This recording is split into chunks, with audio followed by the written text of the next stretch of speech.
हमने कई सेक्टर्स युवाओं के लिए खोल दिए हैं।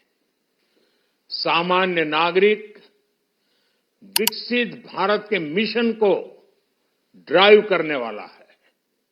ये बजट एक फोर्स मल्टीप्लायर है।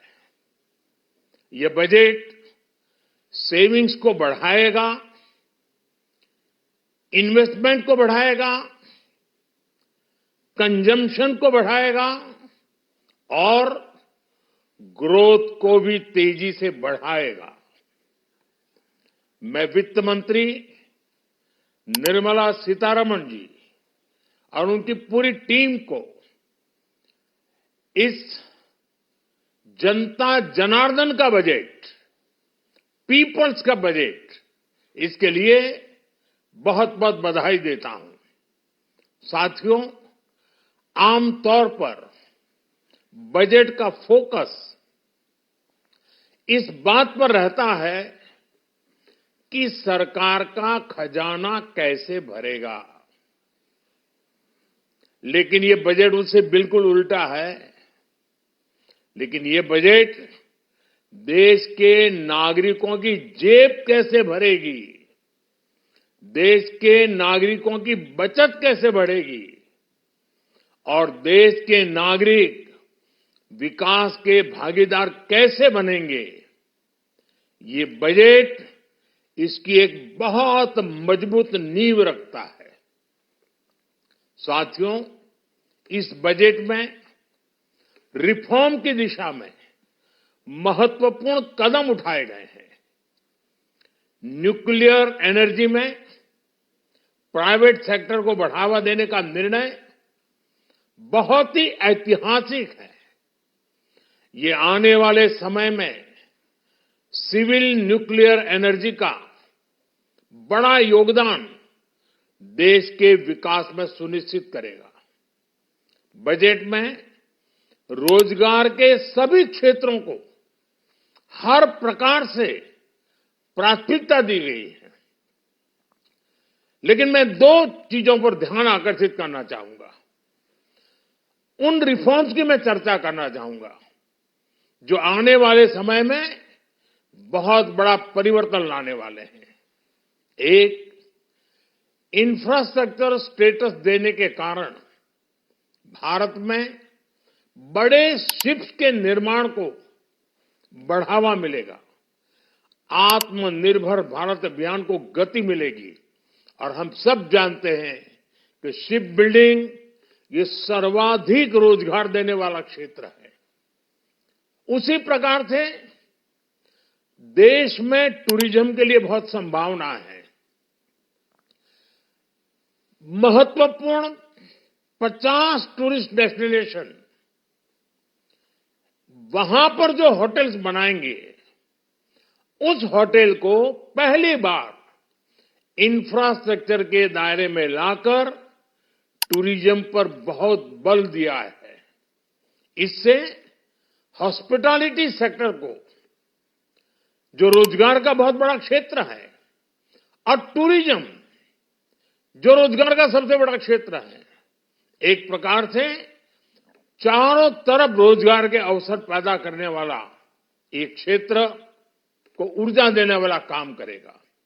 आज देश विकास भी, विरासत भी, इस मंत्र को लेकर चल रहा है।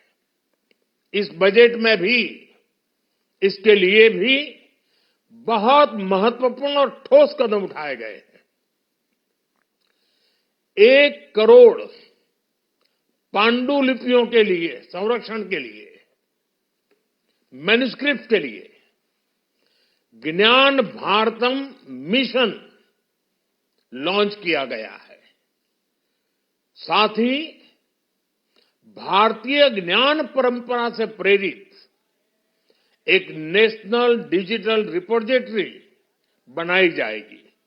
यानी टेक्नोलॉजी का भरपूर उपयोग किया जाएगा और हमारा जो परंपरागत ज्ञान है उसमें से अमृत निचोड़ने का भी काम होगा। साथियों, बजट में किसानों के लिए जो घोषणा हुई है वो कृषि क्षेत्र और समूची ग्रामीण अर्थव्यवस्था में नई क्रांति का आधार बनेगी। पीएम धन धान्य कृषि योजना के तहत 100 जिलों में सिंचाई और इंफ्रास्ट्रक्चर का डेवलपमेंट होगा। किसान क्रेडिट कार्ड की लिमिट 5 लाख तक होने से उन्हें ज्यादा मदद मिलेगी। साथियों, अब इस बजट में 12 लाख रुपए तक की आय को टैक्स से मुक्त कर दिया गया है। सभी आय वर्ग के लोगों के लिए टैक्स में भी कमी की गई है। इसका बहुत बड़ा फायदा हमारे मिडिल क्लास को, नौकरी पेशे करने वाले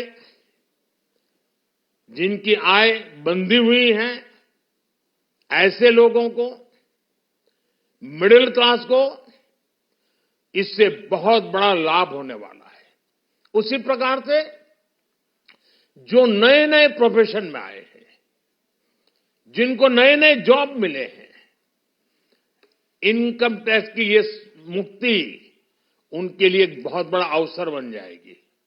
साथियों, इस बजट में मैन्युफैक्चरिंग पर 360 डिग्री फोकस है, ताकि एंटरप्रेन्योर्स को, एमएसएमईज को, छोटे उद्यमियों को मजबूती मिले और नई जॉब पैदा हो।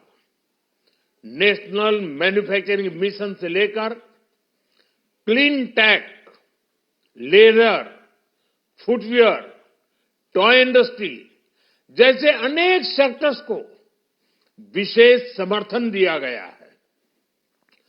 लक्ष्य साफ है कि भारतीय प्रोडक्ट्स ग्लोबल मार्केट में अपनी चमक बिखेर सके। साथियों, राज्यों में इन्वेस्टमेंट का एक वाइब्रेंट कॉम्पिटिटिव माहौल बने, इस पर बजट में विशेष जोर दिया गया है।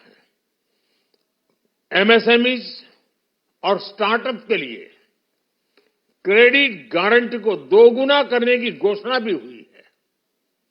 देश के एससी, एसटी और महिला जो नए उद्यमी बनना चाहते हैं, उनको 2 करोड़ रुपए तक के लोन की योजना भी लाई गई है, और वो भी बिना गारंटी।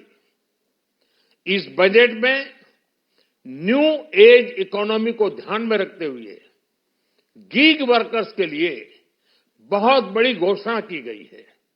पहली बार गीग वर्कर्स का ई श्रम पोर्टल पर रजिस्ट्रेशन किया जाएगा।